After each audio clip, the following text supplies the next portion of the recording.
What's up, Raider Nation? It's your boy Raider Gun. And of course, got my brother right here, Raiders Scream. And welcome back to the Raider Critique. Now, this video is going to be a little bit different because, of course, we didn't do a bye week. And we even forgot to do the damn post game for the Bears. So we're going to do the post game review for the Bears. We're going to talk about the bye week. And then we're going to do the pregame versus the Packers. What you say about that, homeboy? I mean, I look forward to it. I mean, we on a 2-game win streak and took a little vacation. I mean, let's get back to business. That's right. So let's hop into the intro and get this episode started.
So Raider Nation, here we are, baby. We fucking won in London. 24-21 against the Bears. Now, of course, Brother Scream right here has got some notes that he decided to write down because, hey, we want to be prepared, you know what I'm saying? But let's talk about this run game, baby. All right, the run game was strong. I mean, y'all seen Jacobs. Washington was in there, too. I mean, Rashad, maybe one or two. But, I mean, that kills the time possession. Like, if we can keep the offense going through the run game, being strong, and the pass game being solid, you know what I'm saying? I mean, we winning. And see, that's what I'm talking about, man. Josh Jacobs came out 26 carries for 123 yards. He's definitely solidifying himself as our feature back for this team. We haven't had a feature back since Marshawn Lynch, and Marshawn Lynch couldn't stay healthy enough to even sit there and go through 6 games, let alone be able to put up numbers like this on a consistent basis. Hey, I love Marshawn Lynch to death. I mean, that's a babe brother, you know what I'm saying? But when it come down to the future, I mean, we need a brother like Jacobs. Hell yeah. And I mean, DeAndre Washington had 6 carries for, I believe that says 17 yards. And then Jalen Richard was 2 carries for 14 yards. Derek Carr ran the ball for 3 times for 8 yards, averaging 2.7. I mean, hell, that's a hell of a lot better than what he did last year, right? Yeah, I still think he need to stay comfy in the pocket and doggone use his receivers wisely and definitely take heed of Josh Jacobs' ability to run the ball effectively. So anyway, yeah, these are the stats right here. I probably should have flipped over where you guys could actually look at them and shit. But, you know, we do have one single problem that keeps happening against us. And that's in between Josh Jacobs and Derek Carr. Yeah, that's correct. I mean, that's like 2 consecutive weeks, week 4 and week 5. There was a fumble on the exchange. I mean, honestly, I mean, that's communication. It break down the communication. Yeah. I don't know whether it's just communication or whether these motherfuckers are just like flat out, we don't know what play we're going to fucking run. And one dude decides that he wants the ball handed off to him, and the other dude decides that he going to pitch it. That's what I saw against the Bears. Like, homeboy pitched it, and it looked like Jacobs wasn't even ready for it. Be a lack of communication then. Yeah. All right. Yeah, I mean, they definitely need to get in some practice time on that. I mean, the coaching staff should have took heed to this happening 2 times back-to-back weeks, week 4 and week 5. Now, we did round off the rushing with Eric Harris. He had 1 carry for 4 yards, and then Alec Ingold had 1 carry for 3 yards. When it comes to receiving and passing, Derek Carr, baby, he went, what was it, like 23 of 26? Let's go up there for a minute for me there, brother. Because Derek Carr looked awesome, man. 25 of 32 for 229 yards. He actually did not throw a touchdown, but he also didn't. He's got a big old goose egg right there for the interceptions too, which means he's not turning the ball over. So everybody who was sitting there talking about how Derek Carr is not elite, he might not be elite, but he's doing exactly what he can to get this team to win. And when it comes to the receiving, Foster morale, baby.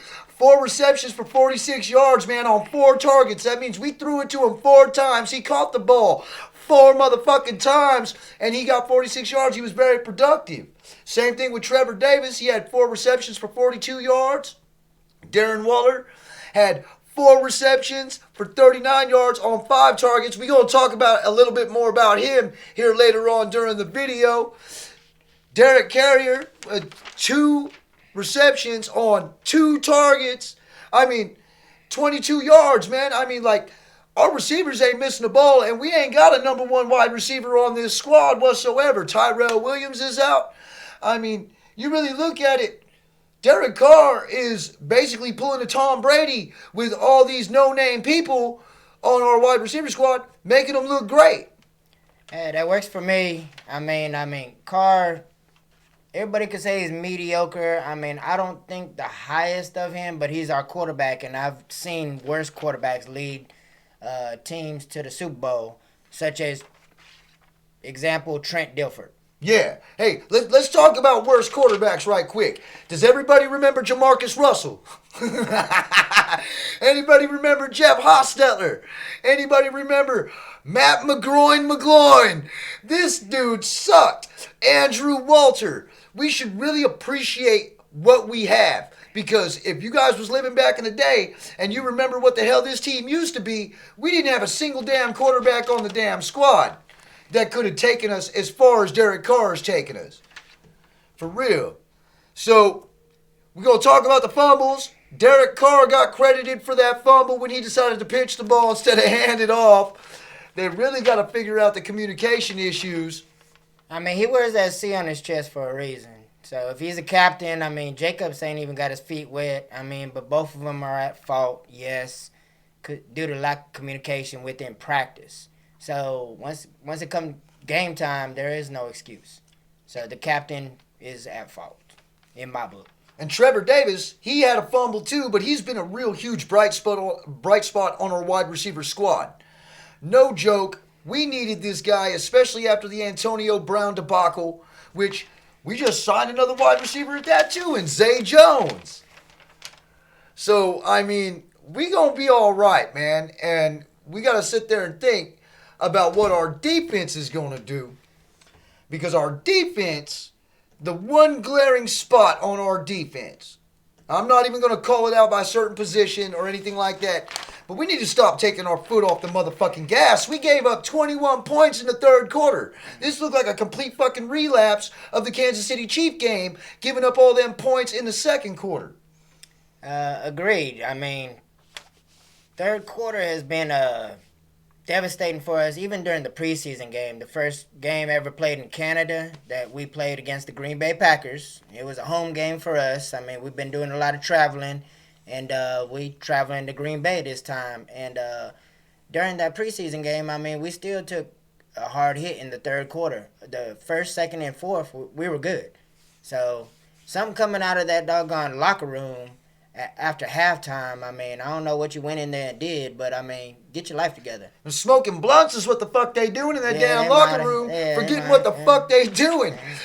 With their first possession, they had 3 plays for 0 yards. We gave them a fucking 3 and out. But then we fumbled the motherfucking ball on our possession, and they come right back, 2 plays, 5 yards, scored a touchdown. This is unacceptable defense. You guys are doing what you got to do. I understand the offense got to give you more of an opportunity instead of leaving you so far backed up in our own zone, on our own side of the field. But you guys got to step up, man. You cannot be giving up 21 points in the motherfucking 3rd quarter, or in any quarter for that matter. That's the reason why we lost to the Chiefs, is because y'all didn't step up and isolate their wide receivers, which, by the way, they didn't even have Tyreek Hill. So, defense, as much as I love you, as much as we love you, please, man, step your game up, man. I mean, shit. Let's try not to go back to week 2. Week 2 was a hard one for the whole Raider Nation. I mean, hopefully all y'all felt that loss just as much as I did. But, I mean, moving into week 7, and, I mean, of course, this dude right here on the screen, I mean, he got 1 sack in. Nope, that's perfect. That's perfect. Perfect got suspended. Khalil Mack, 52, the old dude that used to wear in the 50s for the Raiders. I mean, he got 1 sack in on card. That ain't nothing. I mean, we had a doggone player. What's his name? Max Crosby. Well, Crosby was in there. Crosby was in there. The other boy, he got 2 sacks. You know what I'm saying? Mayowa. Yep. Yeah. Old he got Mayowa. 2 sacks in there. Which, by the way, he's leading our team in sacks now. I believe he's got 5.5 now, don't he? 4.5. 4.5. Yeah. So, I mean, you sit there and look at it. We're getting production out of people that we never thought that we was going to be getting production out of. Now, I've always liked Mayowa. He did well for us last year. I was glad when we re-signed him this year. You know? But in all bullshit aside, I want to thank the secondary for coming away with them 2 interceptions. It really did help having Chase Daniel throw the damn ball, though. yeah. I'm glad they had Daniels in there. Trubisky was on the sideline, I mean, or wherever he was. And maybe he didn't make the trip to Europe. But shout out to all the Raider Nation in Europe and everything out there. Crusader Raider, Keith Smith, and the whole nation out there. Hey, I'll say it was outstanding seeing so many fans out there that were actually American-based fans. Even all them Chicago fans that were out there, all them people that went out there and traveled for the game. Hey, if we're going to be a worldwide NFL where the National Football League actually has the name of the meaning, we're going to have to put a team in London. And, you know, hey, I'm all for it. I am all for it. I would like to branch out to where we got a damn team in every country. Because that's the way it should be. Because American football is the only football. And that's just kind of the way I feel about it. You know what I mean? It's rugby with rules. So anyway, let's go ahead and move on off the defense. Good job for Garyon Conley. And I believe it was Eric Harris with the interceptions. Now, we touching up on some old news because, like I said, you know, it's been a while since we've been on here. The Vontaze Burfict suspension was upheld, and he will remain suspended for the rest of the season. How do you feel about this, Raiders Screen? I mean, I guess it's a case that need to be addressed. I mean, y'all heard me speak on it after the Indianapolis Colts podcast. But, I mean, Burfict, he's just an aggressive hitter. So, I mean, did he get him? Yeah, he got him. All right. He appealed it. I think the NFL should have let it go. But we definitely could have used Burfict and a couple other injured players, you know, this season and on the defensive side. Well, not only on top of that, but the guy who upheld his suspension was the dude who laid out Gannon with the same type of hit.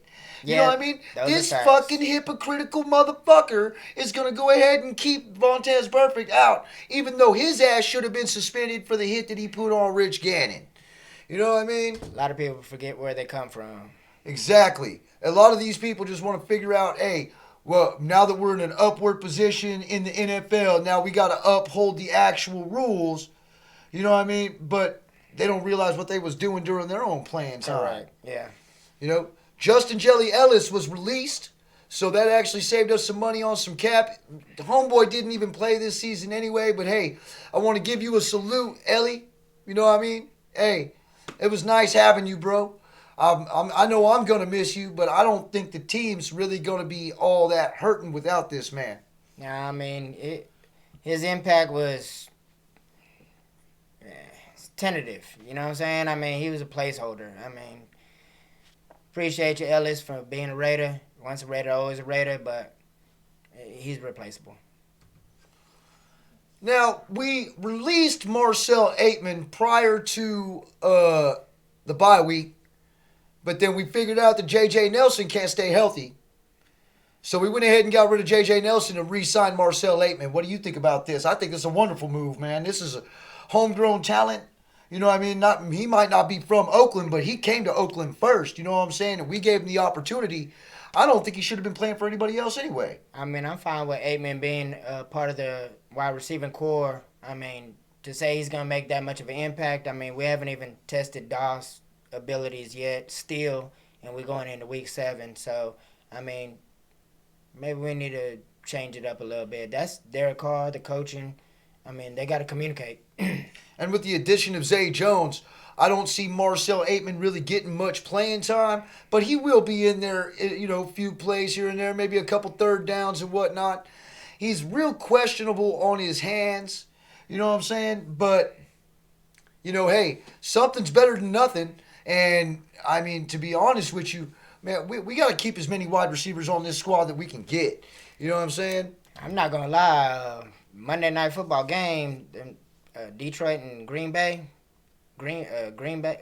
Aaron Rodgers did a whole lot with a whole lot of nothing. No names. Yeah. No name receivers, and they were succeeding. So, I mean, it does weigh heavily on the coaching staff and the quarterbacks. So we've done come to the segment of the bye week, but we just want to go ahead and share this with you because it just Sunday ain't the same, man, without the Raiders football, baby. That's right. I mean, I enjoyed watching everybody else in the AFC West lose, but that was about all I could say. Yeah, there were definitely some key things. I mean, we capitalized on a couple things without even playing. I mean, first of all, the Raider players, they got families too. I mean, they've been on the road a lot. So, I mean, congratulations to the Chiefs losing 2 consecutive losses. Chargers losing. They've been losing quite frequently, though. I mean, let's say Chargers living up to their name. Yeah. Hey, Broncos, though, they seem like they gained a little bit of momentum. I mean, they got 2 consecutive wins. Hopefully they can pull this third one out in a couple hours. Exactly. And, if not, I mean, the first choice I got is that they go to a tie. A tie game. So do we know that Mahomes is probably still hobbling around on that bum ankle? Yeah, he's going to be doing that probably the whole season unless he gets it tended to. Yeah, like, you got to take some week or 2 off in order to recover that, bro. Like, otherwise, he's going to be doing that the whole season. Let's say, who the hell do they got for a backup? I don't give a damn. Exactly. Exactly. I don't even care. Keep playing Mahomes so you can keep sucking. This is going to be the first time where I'm going to go say, hey, go Denver, go. Whip they ass because we want first place. And, I don't like Denver. I don't like Kansas City. And I can't stand the motherfucking Chargers. So, I mean, with it being Thursday night, it's sad, but I got to vote for the Broncos. You know what I mean? I'm hoping for the Broncos to win, but shit, they can lose every game after this. You know what I mean? When it come down to a choice, I would go ahead and go for the Broncos over the KC, them Chiefs. Precisely, man. So, this is new news. Just as of yesterday, because today is Thursday, the 17th of October, Darren Waller has gotten an extension from us, $9 million a year through 2023. This is probably the best decision we've made all year by keeping this guy in, and especially with all the adversity this dude has come through, the drug addictions, flopping from team to team because he was a Baltimore Raven, then he was a Patriot, and now he's a Raider. And now he's going to finally get appreciated for his dedication. And, he's definitely getting, recognized by us and especially by the fans, and it's showing on the field. Yeah, I mean, he gave a big old shout out on the Raider app, to the Raider Nation. He just appreciative of somebody giving him a chance. So, I mean, those of y'all out there that been through a struggle, he been through a couple too. I mean, who's the judge of who? Exactly. I know I've done gone through my struggles and whatnot, and I envy the guy. I think that it's absolutely awesome that he was able to pull himself out. You know what I mean? So anyway, here we go. Darren Waller, $9 million a year through 2023. Everybody who was complaining about that Jared Cook being gone, man, we didn't need him when we got a guy like this.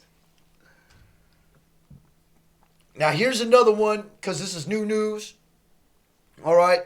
Trent Brown is being sued for domestic violence charge back, about 3 years ago or some shit like that for some ex-girlfriend. Now, I've got a lot to say about this. I've gone through some tribulations myself and some issues when it comes to the opposite sex, and I don't want to voice my opinion like of just being a hater, but let's be real, man. Bitches like to lie. You know, I mean, I don't know what to say about it. I saw the pictures on Twitter. You know, I mean, we're going to have to sit back and we're just going to have to wait for the information to come about. Now, this is what he had to say on the whole situation, is that, you know, he's aware that his ex-girlfriend has filed a suit against him, and he denies the claims. You know, they are false.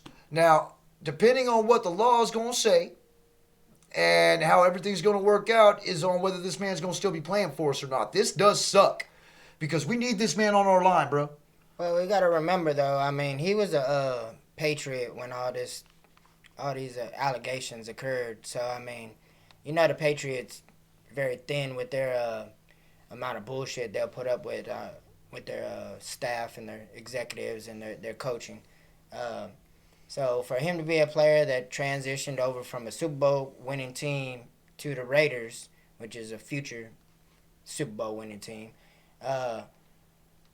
I really don't think he did it, but it's not for me to judge. So, I mean, let the process go through. I mean, right now I'm just proud of the work that he does as a Raider.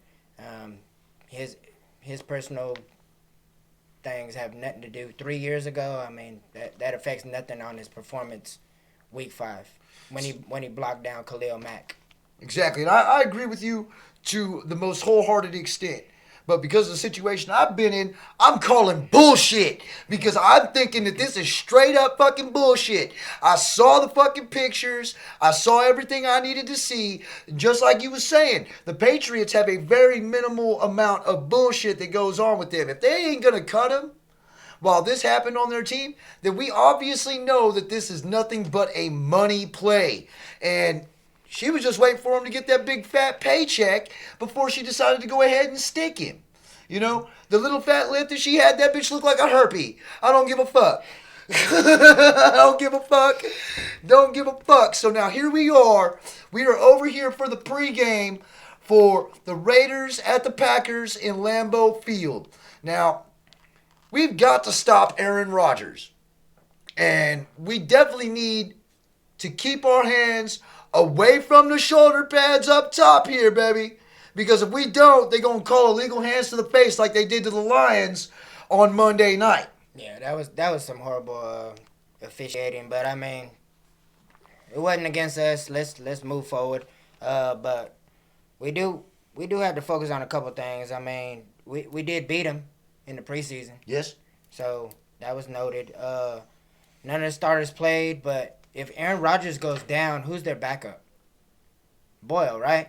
So Boyle, he did all right during the preseason game against us, but remember we gained Kaiser, which is their third string. Now he's our second or third string. It depends. I mean, Glennon ain't shit to me, so I would say Kaiser to back up Carr, but that's just my personal opinion. And then Davis been shining on all kick returns and all that for us, and we got him from Green Bay during the preseason too. So not to mention we got Gabe Jackson back this week. That's correct. So our line's going to be solid. Now Trent Brown plays, we're going to be solid up on the front line. I don't think we're going to have to worry about Derek Carr going down. Trent Brown going to play. But we got to worry about our secondary. All right? Aaron Rodgers has been doing shit with these no-name wide receivers, and he's making them look good. Yeah, definitely.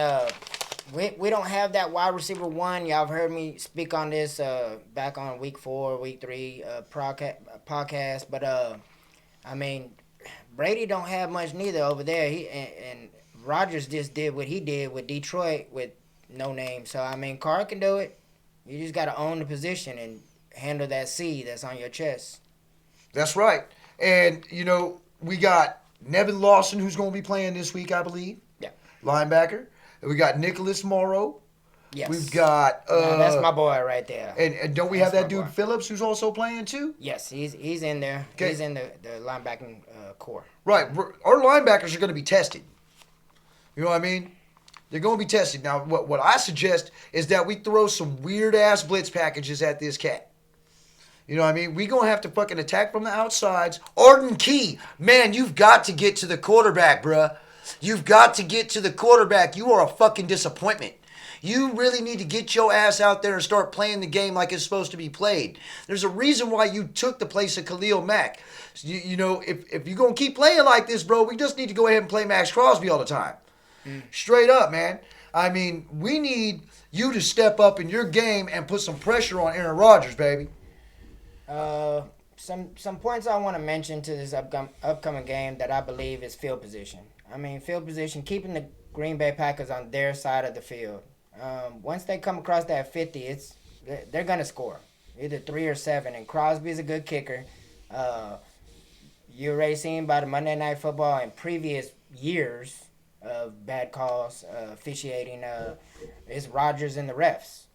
Same like Brady and the refs. I mean, these are golden boys that they're gonna get the calls in their favor, and we're not the most liked upon when it comes to penalties. So I mean, we have to alleviate that. Our players have to alleviate that. The coaches have to talk with the players and make sure all that is good, and keep them running backs limited. I mean, they've got 2 solid running backs, and Jones just demolished the Cowboys 2 weeks ago, and Williams did his thing on Monday Night Football.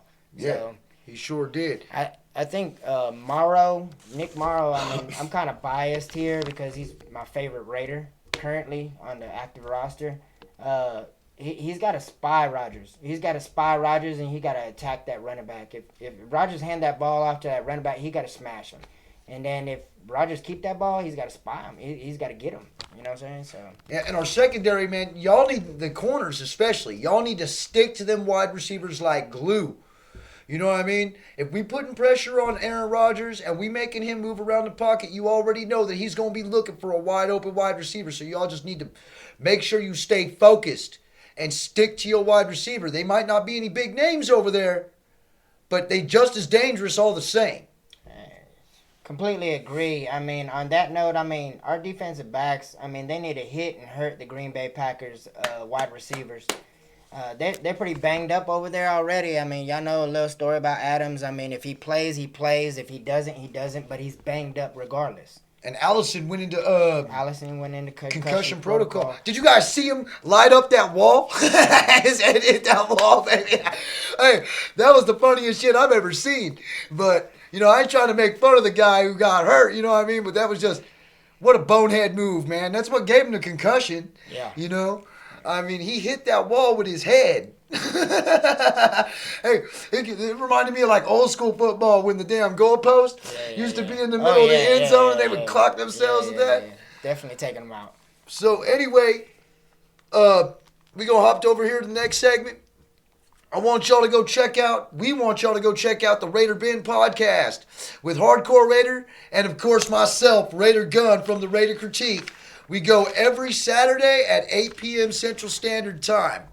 So, do you have anything else that you would like to talk about when it comes to the postseason, to the post game or pregame for Green Bay? No, I mean I'm just focused on field position and time possession. I mean when it comes to that. Yeah, well, we dominated the Bears when it came to time of possession. Yeah. And if we could do that again this week, and we could put up in between 25 and 27 completed passes. Correct. You know what I mean? Score more than 28 points. Correct. Just like you've always said, we got to score more than 28. Definitely. This game is winnable. And that's what we got to do. Just defense, man. Hey, weather with the punches, give the offense the best opportunity and the best field position to be able to score. And we can come right out up on top in this game, man. Yeah, I agree. It's a winnable game. I mean, it is Rodgers and the refs against us, but I mean, it's winnable. I mean, by Raiders. So that's what's up. So anyway, I'm Raider Gunn. This is Raider Scream, my brother from another mother. I do appreciate you fucking getting on here, man, and hanging out with this old YouTuber right here. Let me see that football right there, bro. Yeah, we got this right here. All right, so this football right here goes from my brother right here, Gunn, to my 5-year-old son. It's his birthday today. Jordan, love you, son. Yeah, I'm not gonna give him a Broncos football. You know what I'm saying? I got respect. You know what I mean? And not to mention on top of that, it's all about the kids, man. We need to be able to build a foundation for our children to where they are going on and doing what we do later on throughout their lives, you know what I mean? And supporting this football team. I mean, absolutely for real. So I'm Raider Gun. Raider Scream. That's right. Central Texas Oakland Raiders Soldiers Booster Club, baby.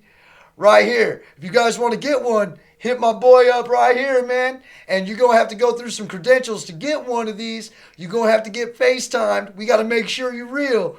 But you already know, it's Raider Nation for life.